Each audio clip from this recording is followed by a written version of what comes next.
Today's live. Welcome to anyone who has joined. Have you joined? There's no one here yet. That's okay. I'll crack on because anyway, this goes up on my Instagram TV. If you haven't checked out my Instagram TV, go and check it out. I'm putting a lot more content up there at the moment.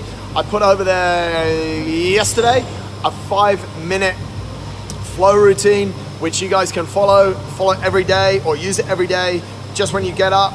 It's a great way just to crack into the day, just loosens up, takes 5 minutes, or you can use that pre-workout as well. That actually works super well. Abdullah Falasi, hello. Welcome to everyone who's just joined. All three of you. Where are the rest of you? Who's coming to join the conversation? Wait, some coffee. The conversation that we're having today in the next 10 minutes is how to get better at fitness, getting better at fitness. This is what everyone really is chasing. Everyone that goes to the gym wants to get better at fitness. Everyone that goes and works out, does any form of running, even if you go spinning. Like, I don't really have a problem with spinning per se. No, not at all. There's Monty the Heron. He wants to get better at fitness. That's what this is all about. And this is actually on the back of a talk that I did with the staff a few days ago. So if you guys are having problems with getting better at fitness, or if you're finding that you're hitting plateaus, drop some stuff in the comments, ask me some questions. Hello, whoever said hello. Yeah, Mr. Al-Khaldi, hello. Tell me what your problems are when it comes to getting better at fitness. Why do you think you're hitting the plateaus, or what are the common problems? When I was doing this talk the other day, we actually started out with addressing some of the common problems that we have. Some of the common problems that we're hearing people say is that they're starting to get bored with their training. They also feel that their bodies are not recovering fast enough. They feel that the program that they're on maybe doesn't work well enough. So there's some of the things that we sort of started discussing during our discussion the other day, and that's what I want to hit on at the start. We did a little bit of analysis. We asked around the room and we said, okay, when people start to follow a fitness program, what do we believe is the average time that they're following it for? Hello, Hamad. You're supposed to be in police college. Why are you on here? What are they teaching in police college? So what we started to look at is how long people, hello, One Cherry Hill House, that's my mum or my dad. Yes, love you guys. We started to see that actually people will follow a strength program or a fitness-based program, any kind of fitness, developing that. And normally those programs are designed to be either 8 weeks, minimum of about 6 weeks, but it goes up to 8 or a 12-week program.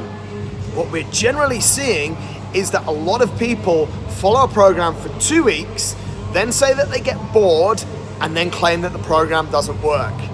Actually, it's not the program that doesn't work, it's you that are not following the program and you don't work. Every single fitness program that I've followed, that I've looked at, or that I've watched people follow, if they follow it for the length, for the duration of that program, it actually works. So the number one thing is that programs are designed for a certain amount of time, follow them for that amount of time. Yes? Hello, Mansour Al-Sabri, Chicken, you're also supposed to be in police college. Let me get on with my video now. So what I also want to say is when we look at programs that are out, I think the old school programs are some of the best ones out there. If you look at the Russian weightlifting programs, they've been using the same approach for years. If you look at a lot of the training, for example, we're in the Tour de France at the moment, all they're talking about in the Tour de France, in those shows, Chris Boardman did an analysis the other day on actually the benefits of apparel and aerodynamic apparel. That's why I run without shirt, because it's a lot more aerodynamic. Now, the actual training that those guys do has been the same pretty much all the way through. There's slight tweaks, but heart rate is heart rate, max heart rate is max heart rate, zone 2 is zone 2, threshold is threshold. That doesn't change at all. So that's one of the biggest points. The old school training methods actually still do work. Jumping back into that some people follow only for 2 weeks a training program, is that you need consistency. It's damn hard to follow a program for about 12 weeks because you have to have extreme consistency. That's a really good question that's come in. What do you think of people having drugs to win competitions? I hate it. I hate people that cheat. Taking drugs is cheating. Anyone that takes drugs to try and better themselves in life is a loser. It's because they can't do it the hard way. There we go. Steve Parker says, this is actually a really good question. I'll continue where I left off in a second. Is it easier to get better at fitness if you have a specific goal? Yes, it is. And that's why it's important to measure your fitness in a very specific way. Like, understand where you're at, and that could be any level of benchmarks. It could be a 3K run, 100 push-ups for time, 10 pull-ups for time. That could be your benchmark. If you want to improve, you know that they're your benchmarks, and you're getting better as you train, and then you retest, and you've got better at it. So it definitely, if you have a specific goal, it's super important.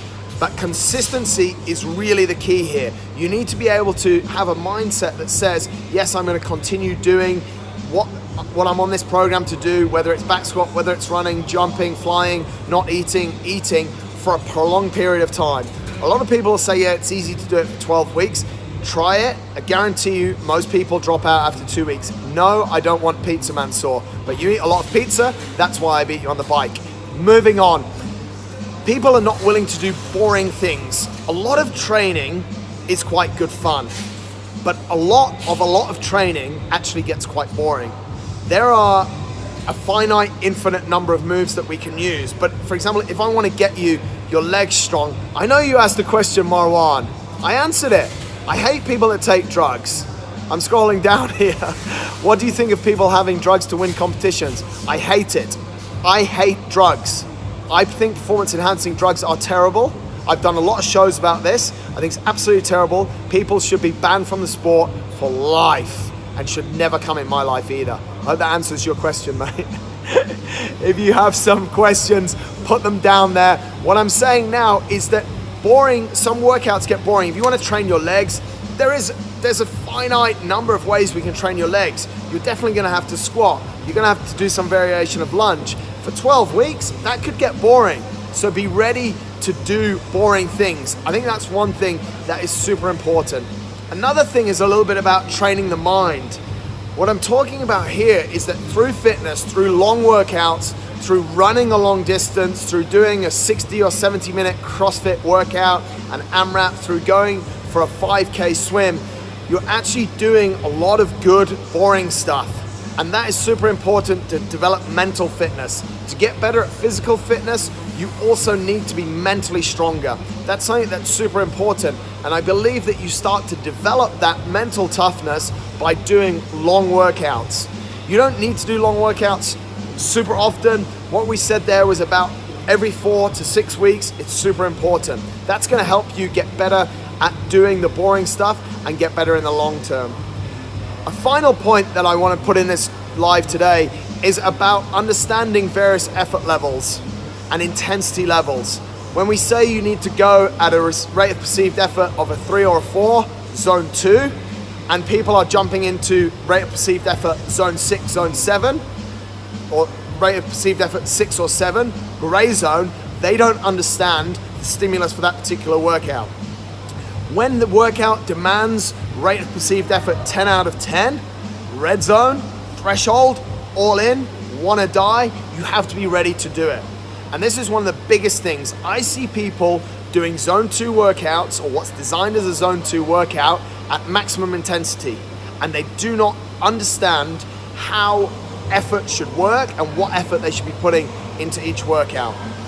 Getting better at fitness, yes, there is science to it. There's a lot of different science to it, but those points that I've just hit you with today, folks, are super important and things that you guys can actually control. Understand that if you're doing a program that's a 12-week program, that's 3 months of your life. It's a quarter of the year. It's quite a long time. It needs one hell of a lot of commitment.